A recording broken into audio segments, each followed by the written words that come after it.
muli namang nagtrending ang controversial na former PBA player na si John Amores matapos niyang pumunta sa pawn shop ni Boss Toyo. Jose Rizal University jersey at letter galing kay Vice President Sara Duterte ang ibinenta ni Amores kay Boss Toyo. Ayon kay Amores, pandagdag sa balak niyang negosyong lechong manok ang makukuha niya sa dalawang item na naibenta niya sa halagang 67,500 pesos. Matatandaan na pumutok ang pangalan ng dalawa matapos na nagpaabot ng words of encouragement si Vice President Sara Duterte sa nanapak na dating Jose Rizal University basketball player na si John Amores. Ibinidaya ni Amores sa kanyang social media account. Sa kanyang post, nagpasalamat si Amores kay VP Sara. Sabi raw sa kanya ng bise na I hope you remember the lesson, not the mistake. You have a friend from the office of the Vice President.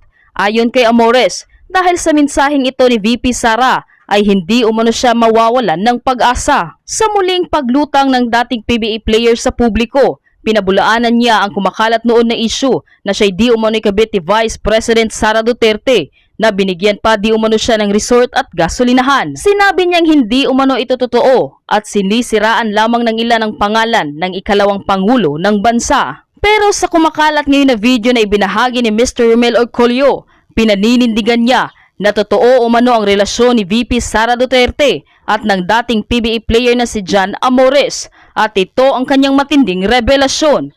Panuurin, pakinggang mabuti at kayo na ang bahalang humusga. Ngunit bago tayo magpatuloy, huwag kalimutang i-like, share, subscribe, and click the notification bell for more updates and for more upcoming videos. Maraming salamat! Hindi ka malahiya, Sara Duterte? Sara Duterte, hindi ka ba nahiya sa anak mo?